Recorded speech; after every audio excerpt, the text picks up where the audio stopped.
The world of Naruto isn't too unlike our own, where humans live in the flow of conception, birth, life, and death. It's usually that last word, death, that makes mankind feel a sense of fear and dread, because it's the source of an unknown journey due to us not knowing for certain what happens after a person dies, and it's often something that fills us with fear because death is associated with the color black and with darkness itself, with the latter being one of the most primal fears of mankind, because in the darkness you're vulnerable to a decreased visibility and oftentimes defenseless when you're asleep in the dark. It's why in our own world we find ourselves as people fascinated with religions that talk about life after death, whether it be going to the afterlife or what the Naruto world calls as being going to the Pure Land or being reincarnated to live life all over again. And Orochimaru is no different in that regard. In fact, Orochimaru, when you strip away all the memes that come from him being a mad scientist or being a ninja pedophile with a fetish for teenagers with shiny red eyes, Orochimaru exemplifies so many aspects of humanity in a way that isn't truly appreciated enough by Naruto fans, which is why in today's newest Naruto Explained video essay, we're going to be taking a look at the humanity of Orochimaru, in particular his fear of death, and why this pursuit of immortality is one of the most brilliant pieces of writing in the Naruto series, and even in this Boruto era. This aspect of Orochimaru has only continued to evolve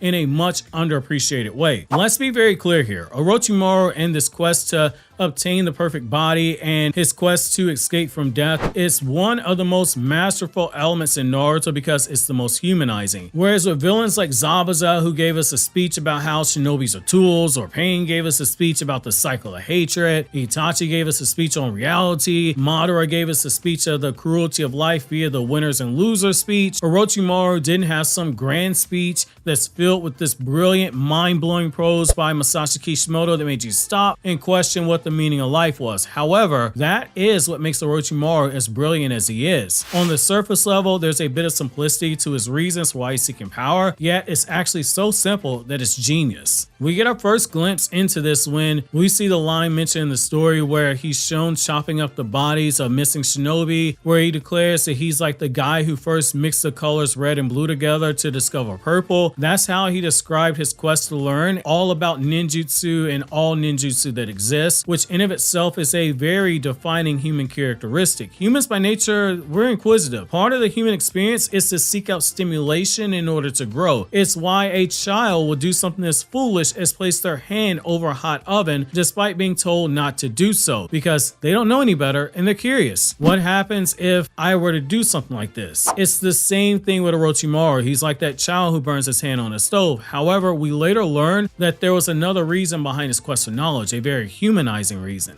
It wasn't just that he was curious about what happens next, it was because of that trauma that came from losing his parents in an early age. When we look back at Naruto's story, when the third Hokage found Orochimaru at the grave of his parents, he was shown holding the shed skin of a white snake, and when he told Orochimaru the snake is a symbol for good luck and renewal, it sparked something inside of Orochimaru at that point in time, because for him during that point in time, still dealing with the loss of his parents, it gave him an answer in the form of the word renewal, and Orochimaru hung on that word. Hiruzen, without realizing it, would continue to feed Orochimaru's mind by telling him that his parents might have been reborn, and we see Orochimaru looking down at that snake with a smile on his face, and his eyes were drawn deep in thought. Everything after that was Orochimaru on a quest to gain all knowledge possible because he was looking for an answer to escape death itself. One such step was Orochimaru becoming one of the few shinobi in the Naruto world who gained mastery of all 5 changes in chakra nature through natural means and not through a cheat code like the Rinnegan, which we learned in Naruto Databook 4 that he's got all 5 changes in chakra nature. Orochimaru sought all 5 chakra natures because mastering the 5 elements in theory means that there isn't a jutsu you wouldn't be able to learn if you found out that it relied on the chakra natures. After that, Orochimaru would move from mastering those chakra natures to mastering yin related jutsu, yang related jutsu, to moving to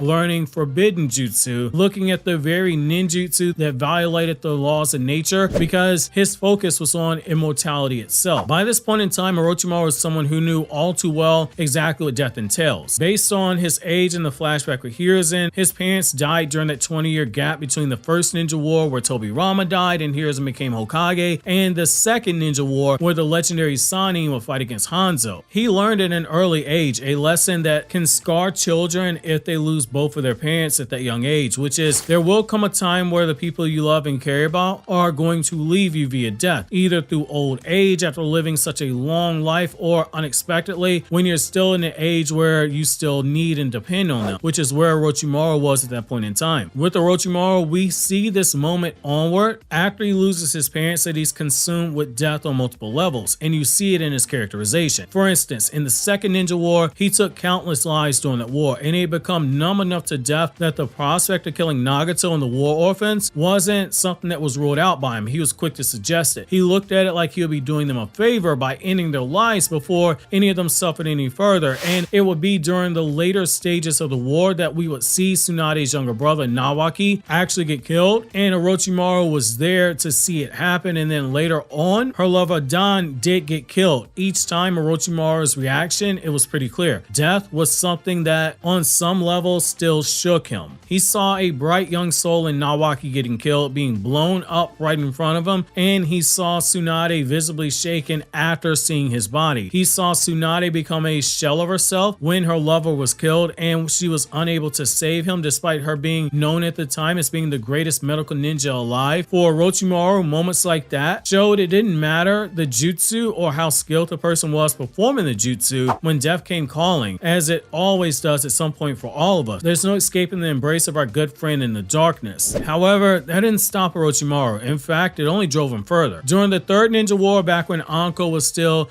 a Genin under his care, he was still showing research in immortality and the white snakes. He was dabbling more and more with forbidden arts by experimenting with the cursed seals, which we now know in hindsight were a way for him to test the waters, so finding a way to cheat death. During this time when he wasn't kidnapping unsuspecting children and fellow shinobi, all while being given cover by Danzo, Orochimaru was also breaking into the Hokage library, studying the scrolls left behind by the previous Hokage, hoping to soak up as much knowledge and content and connect whatever dots he could while he was seeking that answer for immortality. And one of those dots that he would find would be the jutsu that the second Hokage created, the Edo Tensei. As we all know, the Edo Tensei requires the user to get the DNA of the person they intend to reincarnate, and they then must grab a living sacrifice to be used as the container for the soul being summoned, at which point the chakra signature and the essence of the living sacrifice is erased and the dead soul is brought back to life. And once the dead soul is sealed away, or the Edo Tensei is released by the caster, the soul of the living sacrifice goes to the afterlife alongside the dead soul that was sealed inside of it. While Orochimaru did master this jutsu, that also didn't stop him from seeking a better understanding of the jutsu, because it did something unique, which is it brought back souls from the dead from the afterlife, which if we go back to what Hiruzen said to Orochimaru at his parents' graves, we see that Orochimaru was told by Hiruzen that one day he'll be reunited with his parents, but he couldn't promise him when that day would come. While we can't directly say this is why Orochimaru sought out Edo Tensei, or that this is why he sought to understand the boundaries between life and death and jutsu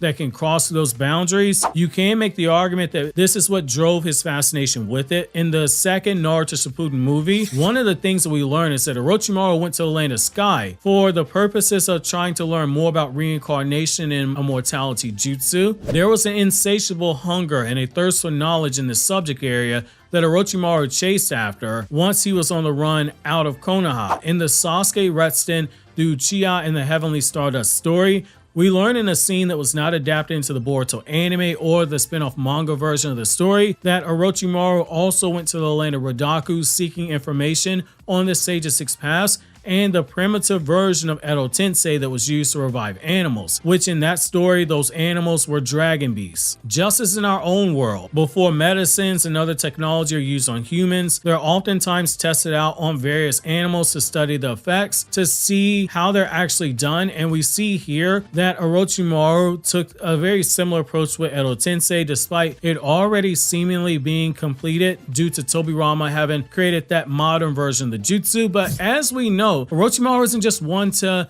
keep the jutsu as it is. He looks to improve the jutsu and understand all aspects of the jutsu, which in order to improve something, you need to know the smallest details in order to make the maximum progress. If Edo Tensei could bring back the dead souls into undying bodies, then what was stopping someone from finding a way to outright summon the dead souls back to the world of the living? It's clear that this was the hypothesis that Orochimaru had, which explains his eventual research into the Rinnegan and the stage of Six Paths, since the Rinnegan's Outer Path Jutsu can literally bring forth souls from the dead to give them a second chance at life with a living and breathing body at that. If the Rinnegan could do something like that, then you can believe that this drove Orochimaru to learn all about all jutsu, seeking to find connections to recreate this phenomenon. This brings us back to the next forbidden jutsu that Orochimaru learned on his quest for immortality, the living corpse jutsu, and is one of the biggest exemplifications of Orochimaru's fear of death. This is yet another attempt by Orochimaru to toy with the boundaries of life and death and understand the complexities of them while doing so. With this jutsu, Orochimaru can take over the body of another person. He can gain the powers, gain the memories, and the virality of their body, but in exchange for the soul of the person whose body he takes over, they will continue to exist inside of a small corner of his mind, always there inside of that universe that the jutsu constructs in his mind. This jutsu was made both in his quest to gain the perfect body, but also because he's the snake who fears death. Every 3 years, the new body he takes over would bring him closer to the point of death, and he'd be required to take on a new body, preferably a young body, and restart the entire process all over again. He was constantly on a 3-year shot clock. It was the closest thing that he could find to immortality, because every 3 years he'd have to rewind the clock by taking a younger and healthier body. For a man who wanted to learn everything, this jutsu would give him the one thing that in our own world is our own most precious commodity, which is time. All of us have a set amount of time that we have on our hands, and we never know how much of that time we have left. Time is precious. What we do at that time, who we choose to spend our time with, it's our decision, and it's our most important decision, because we'll never get those precious seconds, minutes, hours, days, years back when they're gone. It's the cruelty of the human experience. From the very moment that we're born, each breath that we take brings us closer to death itself, and by creating a jutsu such as this, Orochimaru is able to not only steal the remaining time of a person whose body that he stole,